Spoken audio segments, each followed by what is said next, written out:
நீதிமொழிகள் அதிகாரம் 1. தாவீதின் குமாரனும் இஸ்ரவேலின் ராஜாவும் ஆகிய சாலமோனின் நீதிமொழிகள். இவைகளால் ஞானத்தையும் போதகத்தையும் அறிந்து புத்திமதிகளை உணர்ந்து விவேகம், நீதி, நியாயம், நிதானம் என்பவைகளை பற்றிய உபதேசத்தை அடையலாம். இவைகள் பேதைகளுக்கு வினாவையும் வாலிபருக்கு அறிவையும் விவேகத்தையும் கொடுக்கும்.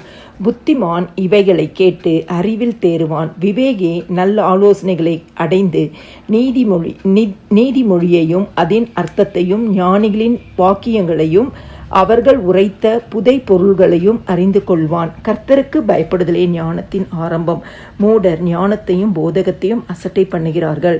என் மகனே, உன் தகப்பன் புத்தியை கேள், உன் தாயின் போதகத்தை தள்ளாதே. அவைகள் உன் சிரசுக்கு அலங்காரமான முடியும், உன் கழுத்துக்கு சரப்பாணியுமாயிருக்கும். என் மகனே, பாவிகள் உனக்கு நயங்காட்டினாலும் நீ சம்மதியாதே. எங்களோடே வா, இரத்தம் சிந்தும்படி நாம் பதவிருந்து குற்றமற்று இருக்கிறவர்களை முகாந்திரமின்றி பிடிக்கும்படி ஒளிந்திருப்போம். பாதாளம் விழுங்குவது போல் நாம் அவர்களை உயிரோடே விழுங்குவோம். குழியில் இறங்குகிறவர்கள் விழுங்கப்படுவது போல் அவர்களை முழுமையும் விழுங்குவோம். விலை உயர்ந்த சகலவித பொருள்களையும் கண்டடைவோம். கொள்ளை பொருளினால் நம்முடைய வீடுகளை நிரப்புவோம்.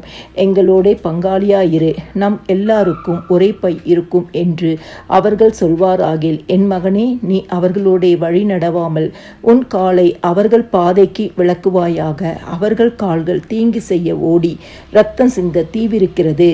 எவ்வகையான பட்சியானாலும் சரி, அதன் கண்களுக்கு முன்பாக வலையை விரிப்பது விருதா. இவர்களோ தங்கள் இரத்தத்திற்கே பதவி இருக்கிறார்கள், தங்கள் பிராணனுக்கே ஒளி வைத்திருக்கிறார்கள். பொருளாசை உள்ள எல்லாருடைய வழியும் இதுவே. இது தன்னை உடையவர்களின் உயிரை வாங்கும். ஞானமானது வெளியே நின்று கூப்பிடுகிறது, வீதிகளில் சத்தமிடுகிறது. அது சந்தடி உள்ள தெருக்களின் சந்திலும் ஒளிமுக வாசலிலும் நின்று கூப்பிட்டு பட்டணத்தில் தன் வார்த்தைகளை வசனித்து சொல்லுகிறது.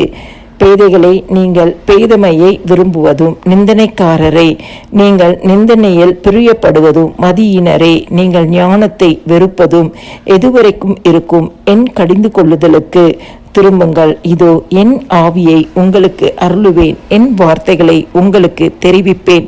நான் கூப்பிட்டும் நீங்கள் கேட்க மாட்டோம் என்கிறீர்கள். நான் என் கையை நீட்டியும் கவனிக்கிறவன் ஒருவனும் இல்லை. என் ஆலோசனையை எல்லாம் நீங்கள் தள்ளி என் கடிந்து கொள்ளுதலை வெறுத்தீர்கள்.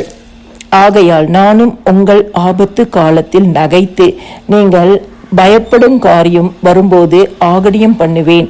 நீங்கள் பயப்படும் காரியம் புசல் போல் வரும்போது, ஆபத்து சூறாவளி போல் உங்களுக்கு நேரிடும் போதும், நெருக்கமும் இடுக்கணும் உங்கள் மேல் வரும்போதும் ஆகடியம் பண்ணுவேன். அப்பொழுது அவர்கள் என்னை நோக்கி கூப்பிடுவார்கள், நான் மறு உத்தரவு கொடுக்க மாட்டேன்.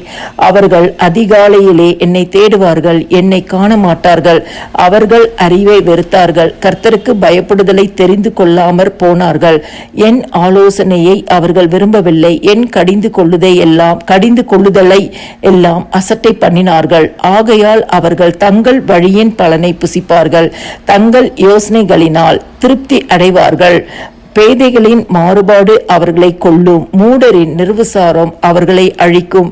எனக்கு செவி கொடுக்கிறவன் எவனோ அவன் விக்கினமின்றி வாசம் பண்ணி ஆபத்திற்கு பயப்படாமல் அமைதியாயிருப்பான்.